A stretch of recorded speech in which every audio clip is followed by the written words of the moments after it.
All right, here's an update with Gutter as promised. I got the batteries for the light up effects and everything, so we'll show those off in a minute. A couple clarifications too I wanted to get in. One, you'll notice the video is a little darker because I am going to show off the light off effects, and I dim the lights in here because I want to show off how well those glow and the cool effect that you can get with them. They work just fine in regular light too, but they really kind of pop in the dimness, which is why I dim the lights. I don't have the overhead lights on right now. But a couple clarifications on a couple of things. One, this piece is not to hold the pistol on his gun. That's what this peg hole is for. I thought this may have been to hold the gun clipped onto his back.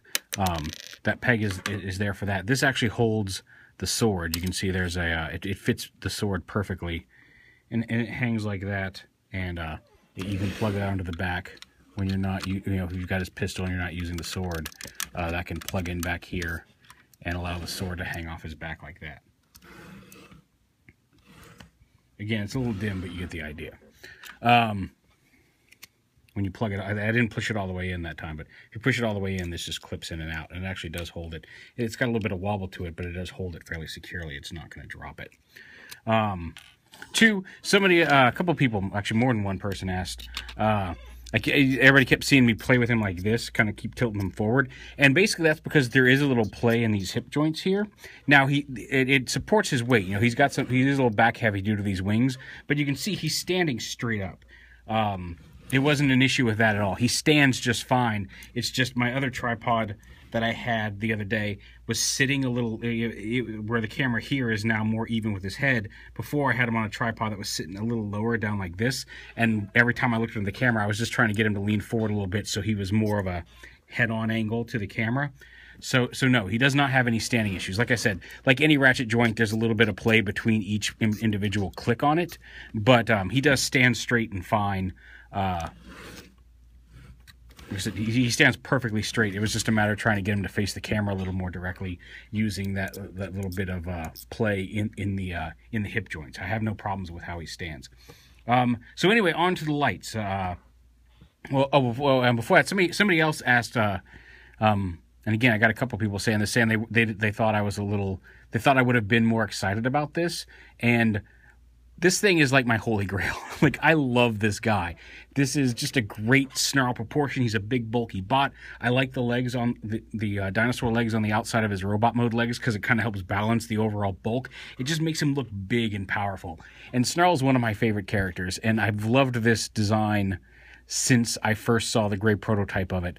So, and when I try to review things, I try to look at them critically, and I'm trying to be a little bit more, to look at it from a more neutral, critical perspective to really review it. Because if I had just given in on my feelings on this thing, it would have been 20 minutes of me just squeeing into the camera over this guy.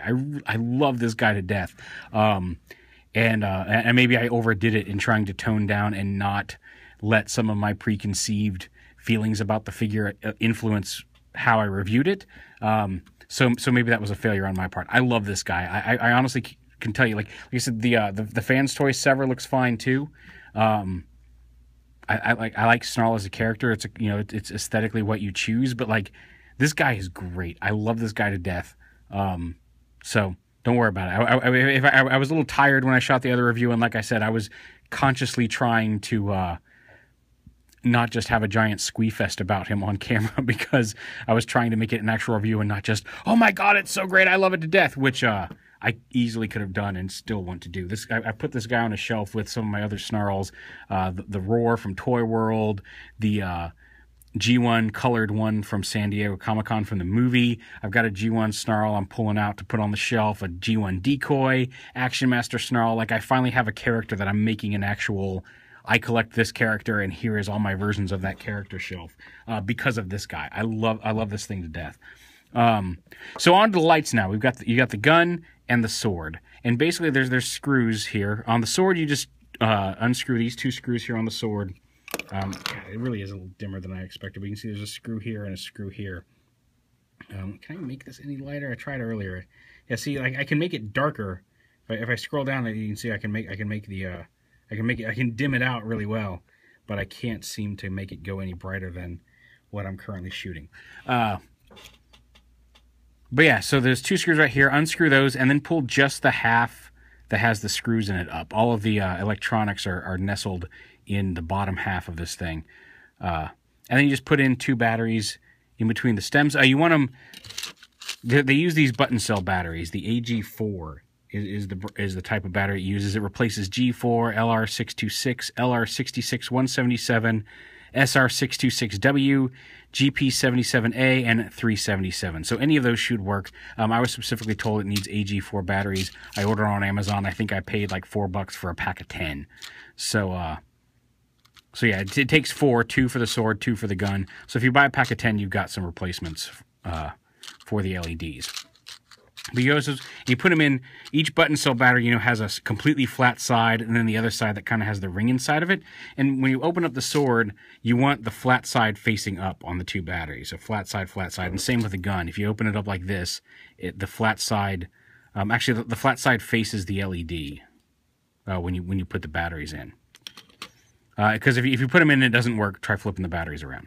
Now on the gun, there's 2 screws here you take off and pull this front half apart, and the electronics are actually here in this back half, but the front part you pull off because it clamps around the end of this, and take those 2 pieces off, and then unscrew this screw in the back of the handle, and then pull the handle apart, and again, it's all in one side, so you just pull the side with a screw up and off, and the electronics should be right in there, and put the batteries in.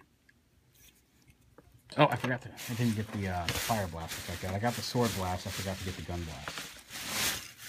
So here we go. Here is the gun. There's a switch right here. You push it back toward the stock here, and it lights up the gun.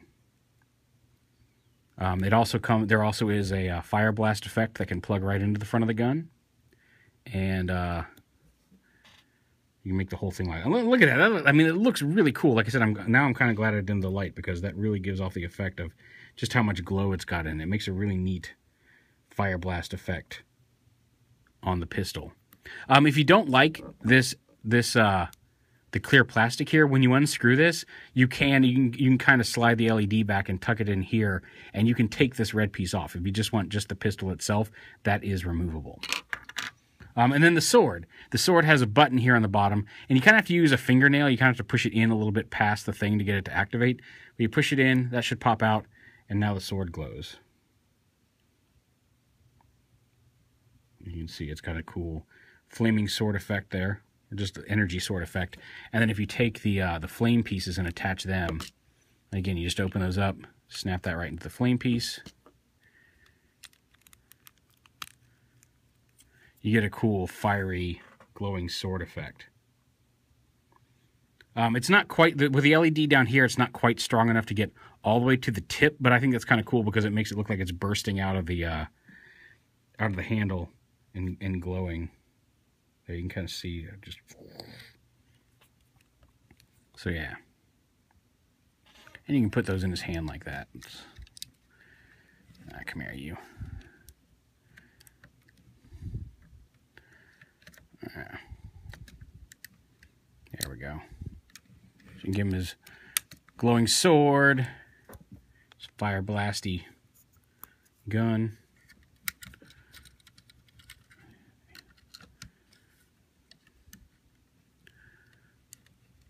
Come on, where's the... There we go.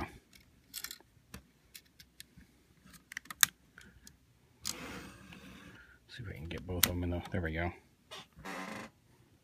So yeah, you can definitely make it look like... I love the way that fire blast effect is coming off on camera.